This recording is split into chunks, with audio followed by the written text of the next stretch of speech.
Manchester United identify a surprise signing in winger Nana Dorgeles. Diego León passes his medical. Garnacho has agreed to join Napoli, but where is that story coming from? Ornstein expects Rashford to leave. Man United could finally be about to sell Luke Shaw. All this plus more in today's video as we run through all the latest Manchester United news and transfer news that will keep you right up to date with everything. Welcome to Man United Review. My name's Jamie. Before we get into it, smash a like on the video. And let's jump straight into it. So let's kick off with the left back situation. So Fabrizio Romano via Give Me Sports said the following: I don't see any movement for Luke Shaw in January. It's quiet at the moment.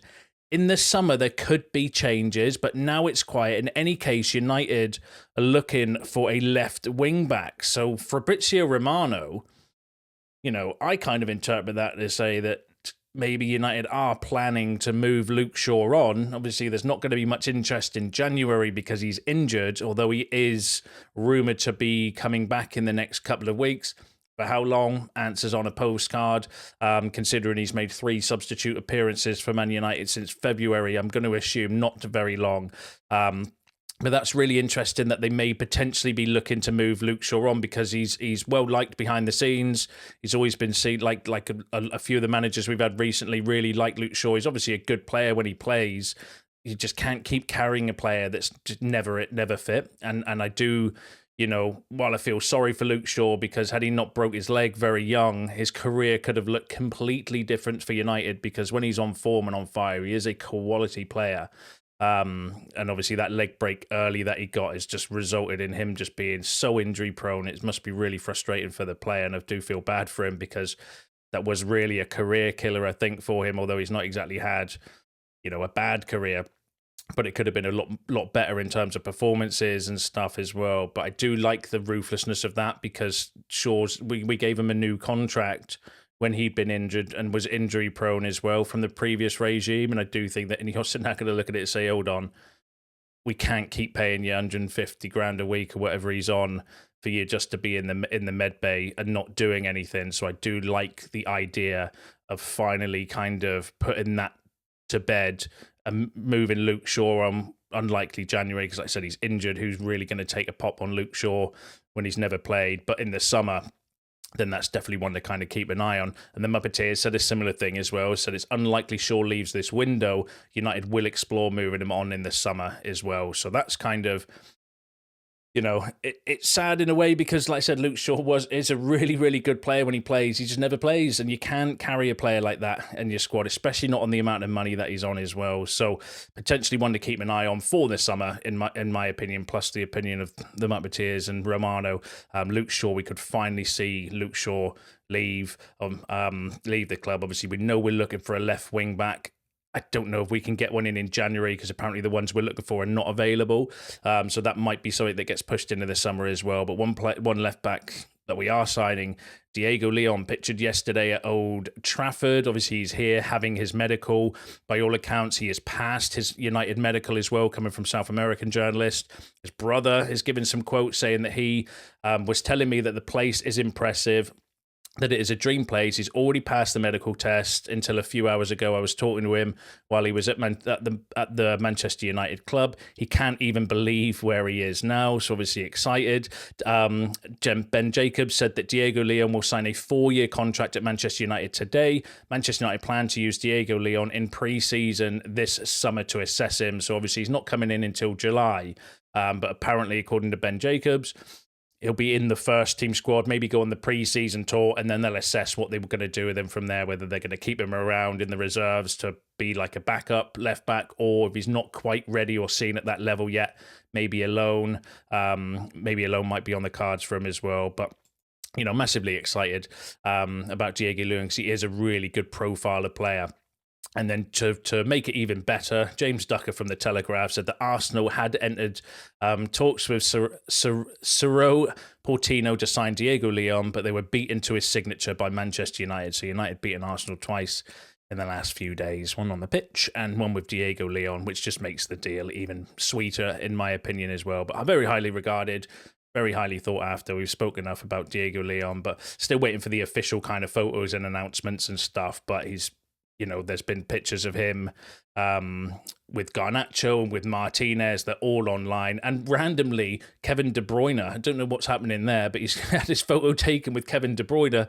That's a bit of a strange one. But yeah, all passed. Just waiting for the official kind of stuff regarding Diego León. Plus, looks like there might be things going on with potentially looking to remove Luke Shaw in the summer, in my opinion. But let me know what you think about that in the comments. Now let's move on to the Garnacho story. So obviously over the last few days, there's been quite a few reports regarding Napoli and Garnacho. Napoli apparently wanting him as the Kvaratskhelia replacement as he kind of nears or closes in on his move to PSG. I'll go through the kind of latest. So Napoli have already held 3 meetings with Alejandro Garnacho's entourage. They have been working on it for weeks. It's getting serious. That came from an Italian journalist. Alfredo Padula said that Napoli have offered Manchester United £38 million, including bonuses, for Alejandro Garnacho. United are asking for around £60 million. I think our valuation is probably about fair for Garnacho, the £60 million mark.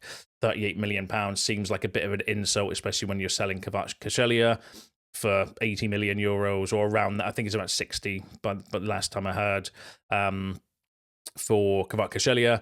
Alejandro Garnacho is Conte's first choice winger to sign by far. Juventus have also considered Garnacho, but for the summer. Again, Alfredo Padula kind of contradicting himself a little bit there, saying that Napoli have made an offer, but Juventus would consider him, but only in the summer as well.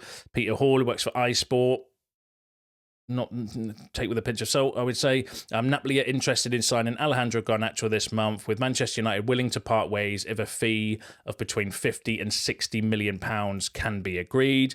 The Muppeteers, who I would say is more credible than the other kind of sources that we've just gone through there, I said that Napoli are not at the point where they're making bids for Garnacho. United are not actively looking to sell Garnacho. However, Manchester United are not actively looking to sell Garnacho. It's also down to him if he wants the move. So the Muppeteers was kind of saying, look, nothing's kind of close. We're not looking to sell him, but if Napoli make an offer, they would maybe consider it. And if Alejandro Garnacho wants to move, then they would obviously facilitate that move as well, which is probably about more realistic where we are regarding Garnacho and Napoli. Di said that Napoli's sporting director met with Alejandro Garnacho's agent to understand the feasibility of the transfer. United have asked for £70 million.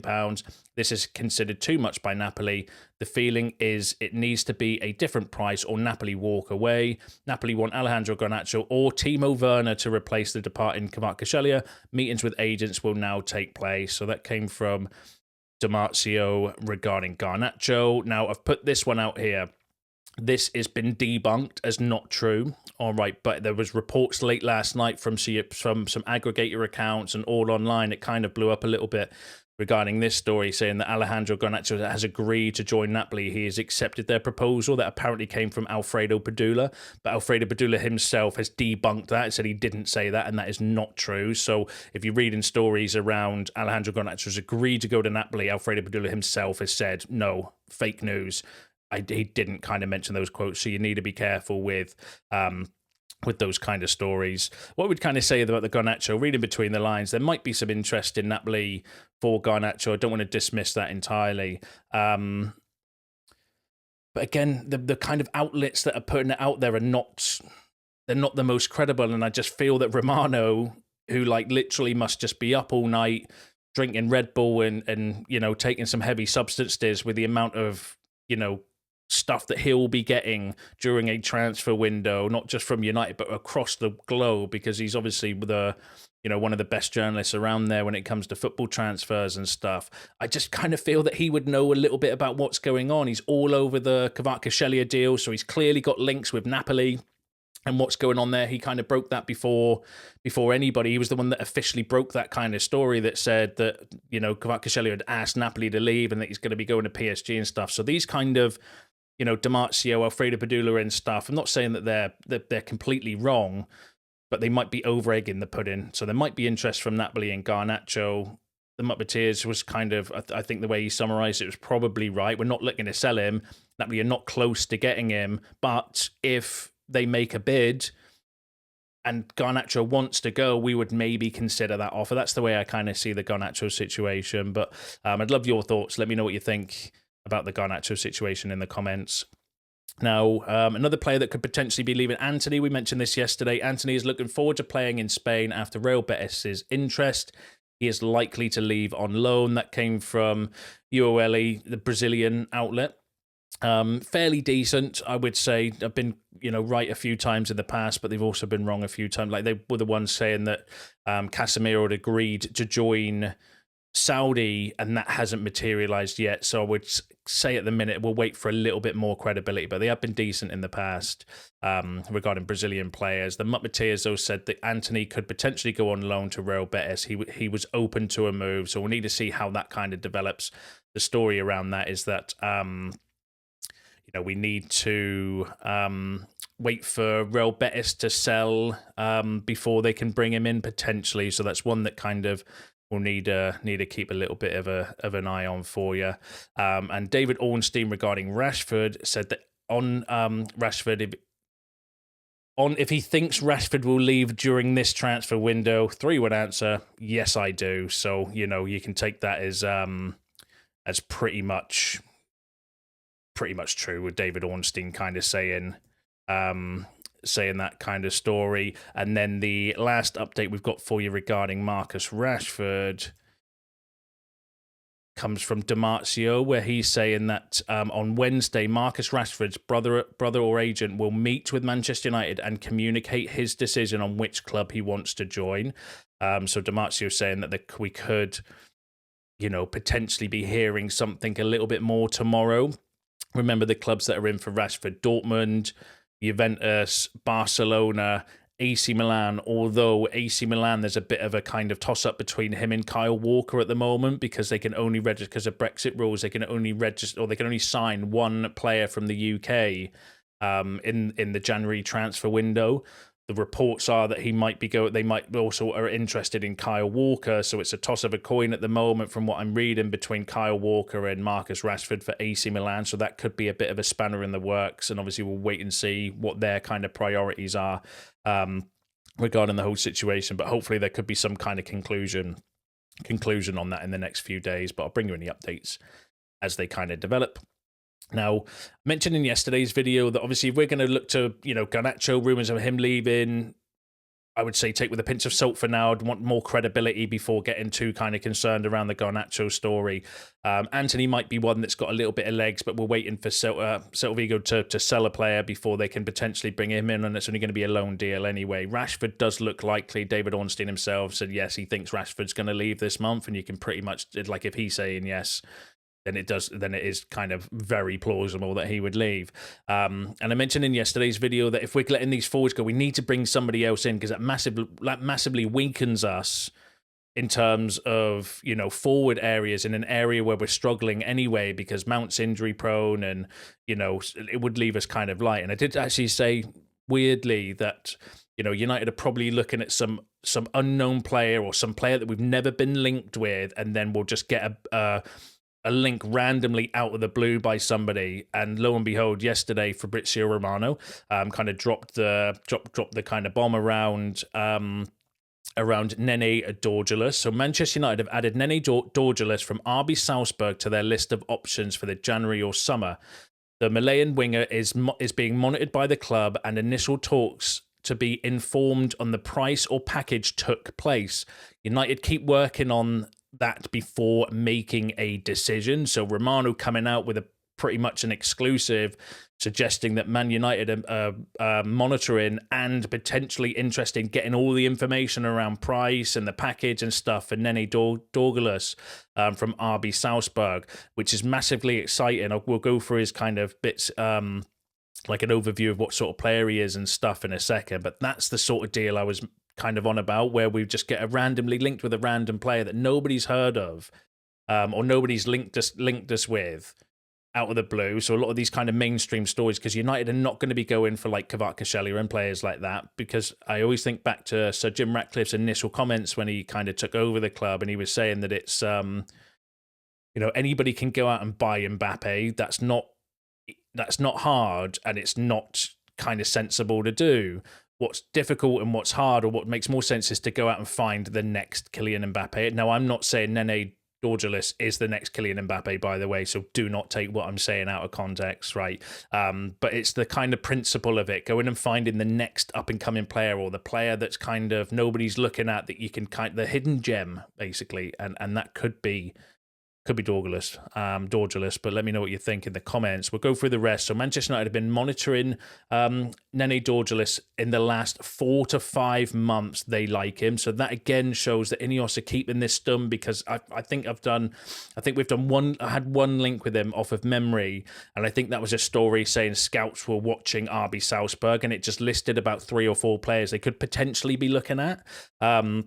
And that was it. That was the kind of story. So we've not really been linked with this guy very much at all from the mainstream. So that just shows that they are working, excuse me, that they are working behind the scenes in secret. And then regarding the player United scout, who are good when it comes to stuff behind the scenes at United, said that Christopher Vavell is a massive admirer of Nana Dorgeles. Now, just remember, he's now our chief recruitment officer. Basically, he's in charge of the recruitment. Keyboard figures will now make a decision if they want to follow it up or not. United have been notified of the price. Sources suggest the player is already keen on joining. And Rise Star 11 kind of give a little, they're quite good at profiling players. So another wonderful talent coming from Africa, top dribbling, very fast, fantastic agility. They were the kind of 3 key traits that they mentioned regarding Dorgeles. Interestingly, Christopher Vell, now part of United's recruitment setup, played a role in signing Dorgeles to Salzburg from Guiders FC in Mali. That's the same academy where United discovered Sekou Kone last summer. So not only did Christopher Vavell is our recruitment officer, he's the one that scouted and recruited Dorgeles for RB Salzburg. So obviously there's a clear link there as well. And this is one that's kind of, I think, has legs behind it. I mean, obviously Romano breaking the exclusive regarding it. So what type of player is he? Well, he can play anywhere across the front line. He can play left wing, played a couple of times at centre forward or as right wing. So would kind of be brought in, I think, to play in one of the inside number 10 positions. He's right-footed winger, but he is kind of decent on both feet as well, going off of his highlights and stuff. Not a player I've watched loads of, right? So I don't want to say that I'm an expert when it comes to him, because I've literally seen him play a 90-minute game 0 times. But doing the research and doing and it's difficult to kind of see with someone's highlight reels, because, you know, Marouane Fellaini's probably had a really good highlight reel on YouTube. And so would Antony, and so would, Ashley Young, all these guys. So their highlight reels only show their highlights, their best parts. So I don't want to kind of say I'm an expert, but it does look a really interesting profile. 22 years old, right-footed, winger, very fast, very agile, would kind of fit the profile of exactly what we're looking for. Hard-working, athletic, powerful, young, developmental, all of that stuff ticks a lot of boxes. 27 total appearances this season, 6 goals and 6 assists is what he's kind of doing for RB Salzburg. So let me know what you think. That's an interesting one. That's the sort of, well scouted, well thought out, obviously clearly looked at him for months. Nobody's got wind of that as well. So it just to kind of show that, as frustrating as it is in the transfer window that we're not doing deals, or we don't seem to be doing anything, but clearly they are. Diego León was one as well. We've been working on that deal for months behind the scenes as well. So there are things happening. It's just they're not in the mainstream media, because Ineos are obviously working a bit more secretly to what the previous regime were, where the previous regime would literally leak transfer stories because they liked the media engagement. I think Ed Woodward openly admitted that once. It said, yeah, we love all the transfer stories because it gets interest and gets views, and we make money from them because people interact with our website, and then on their website there's advertisement all over there. Do you know what I mean? So it does kind of make sense, where Ineos are not really bothered about any of that. They just want to recruit the right people in the right positions, and they're not bothered about leaking out the kind of stories. So you've got to factor that in. So I will bring you obviously all the transfer news, because I love it. I love reading all the transfer stories and doing all the research and stuff. That's one of my reasons for starting this channel as a passion project, just because I'm all over this shit. I absolutely rate it. But you do need to be careful where we're getting the stories from. But let me know what you think in the comments. And let me know what you think about all the other topics discussed in today's video, because that's you all up to date with the latest Manchester United news and transfer news. Don't forget to smash a like on the video on your way out. Subscribe to the channel if you are new. I'll see you in the next one.